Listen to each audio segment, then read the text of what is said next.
Hello, my name is Janice Stevens.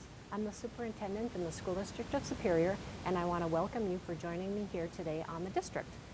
Today I'm going to be talking about a topic that I've been asked to highlight a little more in our Superior School District, and that is what's happening with supervision in light of what's happening at the state level. Now, for those of you that are just joining our show for the first time and haven't heard much about supervision and the new state model of accountability, let me share that a number of years ago in the School District of Superior, we knew that having an effective supervision model was critical. That happened in 2005 when our team of administrators and a group of our teacher partners looked and did a lot of research on effective models. We settled on the Strong model. It's based off of James Strong and his work with highly effective principals and highly effective teachers. So we based our entire structure on that model. We've been working on that model ever since. So again, starting in 2005, we have it very deeply embedded in our culture and what we do in Superior. However, at the state level, they've recently made some significant changes, one of which is the accountability system for principals and for teachers. Now, I'll talk a little bit more about what that system is and where you can find out more about it. But the basic premise is the state, as we wanted a number of years ago, the state wants to have an effective model, with the end goal being we want our kids to have the best educational system they can have. Now, I can share that in Superior, once again, we're really ahead of the game because, as I did state, we started this in 2005. But what it means is the state also looked at research and models and has moved to a different model. Now, I don't want anybody to panic, whether it's a staff member or a community member, but it does mean we'll have to make some adjustments. From the research that I've looked at, I don't think the adjustments will be significant because we're already doing very good things in Superior. But today I wanted to highlight a little bit more about what we have, what we're learning more about, and what we know at the state level. So I have a short PowerPoint to share with you, and I'll direct you to take a look at this PowerPoint with me. First, it's about supervision and observations. And again, I'll be sharing a little bit about Superior's model, where to find more, and the state model. Now, this first slide is to show you one sample. Now, I know from looking at it on the screen, it seems very small. If you want to really dig in to know more, you're going to have to go to our website, and I'll share how to find that. What I want to highlight here is when we dug into this work about what's great instruction, what does it look like, what does it sound like, and what does it feel like, we landed on 7 expectations. As you can see on the screen, this is just one of the expectations. That's instructional planning. Below it, it talks about the teacher plans and uses appropriate curricula. They know good strategies. They understand how to get good resources. The whole idea being we want our teachers at the top of their game so they're giving great instruction. Now, how do we decide how that looks? You'll note that under the categories we have emerging, a teacher that would be applying, a teacher that would be at the integrating level, and then the teachers at the innovative level. Our expectation in Superior is that every teacher's at the integrating level. Now, there's several bullets underneath that about how that should actually happen. I'm going to share one, and it's the second bullet. The teacher plans with the end result in mind. Now, what does that mean? What that means is the teacher understands exactly where the kids need to get to in any given lesson. Now, I don't pretend to sit here and say that every one of our teachers is at that level, but that's what we're working towards, that's what we support in staff development, and that's what our administrators will be looking for in classrooms. Now, again, we've had this model for a number of years. This is just one of the expectations. So where do you find about all these expectations? Where you can find out about the entire booklet and have a deep review of the booklet is on our website. And I'll direct you to look at our PowerPoint. Go right to our website, which is www.superior.k12.wi.us. You'll find across the top an area that says staff.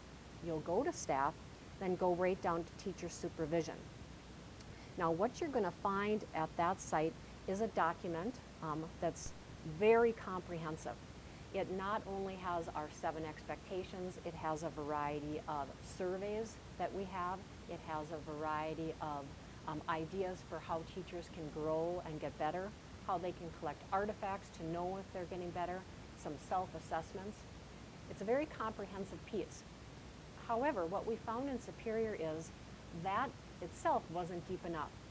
So, what we've done, one of the texts that I'm going to highlight here is a book that we're reading together as an administrative team, Leading for Instructional Improvement. This text has helped our administrative team, along with an in-depth training, to really understand how to have a keen eye for excellent instruction and how to provide excellent information back to the teachers.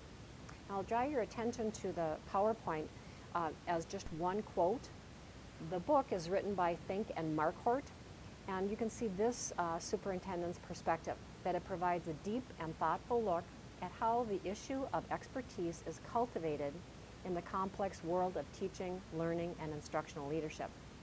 Seizing upon their centers, and I'll highlight what their centers means, research-based instructional framework, they provide important insights and tools designed to develop the expertise of teachers, principals, and district leaders in their collective work to improve teaching practice. I can't tell you how on target that quote is. When they talk about the center, they're talking about an organization called the Center for Educational Leadership. It's a group of experts in good instruction and good effective leadership. They've been working with our administrative team and our teacher partners now for over a year, with our teacher partners coming on board just most recently. Again, our goal is really to improve instruction to support our teachers so that our kids can have the best educational experience possible. So again, 2 things, we're spending a lot of time reading, thinking, getting in classrooms to see what's happening, and trying to give good, effective feedback. I'm going to highlight what that's about. So before I show you on the PowerPoint, I want to give a quick overview. The Center for Educational Leadership has 5 dimensions. Now you'll remember that we have 7 expectations. They've winnowed it down to 5 dimensions of teaching and learning. This is just a quick snapshot of what that is, but let me read to you the areas. If we're going to be effective in our instruction, we have to have a clear purpose. If we're going to be effective in our instruction, we have to have excellent student engagement. If we're going to be effective with our students, we have to have good curriculum and good curriculum delivery. Again, if we're going to be effective with our students, we have to be able to assess their learning appropriately. And then the final piece that's critical is the classroom environment and culture. We have to have an environment where kids know they can take some risks, they know they're going to be supported to be effective. Again, do I think we're perfect and Superior? Of course not. We have work to do, and that's the work we're trying to do. So again, I'll direct you back to the PowerPoint. This is just one of the dimensions, and it's curriculum and pedagogy. You'll see more specifically, they have a sub-dimension within content, teaching approaches, scaffolds for learning, and then it captures with the bulleted items to the far right the vision of what that would be, articulating very specifically on what it should be. This has helped our administrative team and our teacher partners to truly identify when they're in classrooms or watching classroom instruction on a video, that they're seeing what it should look like. I'm going to guide you to the next page. These are some probing questions that we've been critically looking at, and I'll just share one.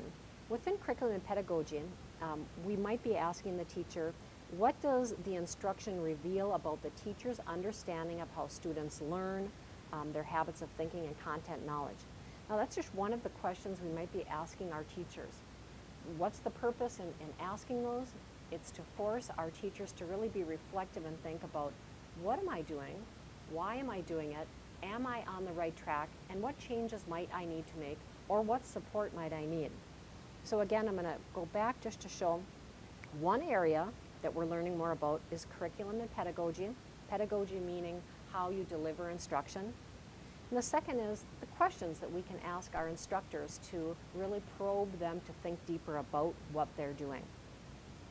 So now at this piece, this has been our new learning. Again, we started with a strong model in 2005, have been working hard to craft our skills and to sharpen our skills. Now we know we need additional support in order for us to get to the top of their game. So the final piece is what's happening at the state level. Well, what's happening at the state level are a few things, and I'll direct you back to the PowerPoint.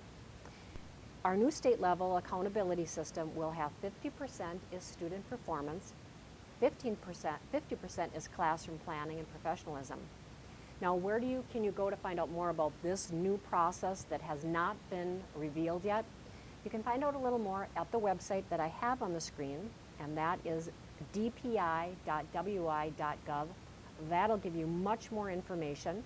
You click right on educator effectiveness, and they'll have detailed information on where we're going. The most important piece I want to leave you with today is to know that here in Superior, Wisconsin, we're working very hard to make sure we're meeting state mandates, but also looking out for what's the best thing for our staff and our kids. I hope that's given you a little more information on this new supervision model. I'm glad you were able to join us on the district. Again, this is Jana Stevens. I'm the superintendent for the district, and thanks for joining us today.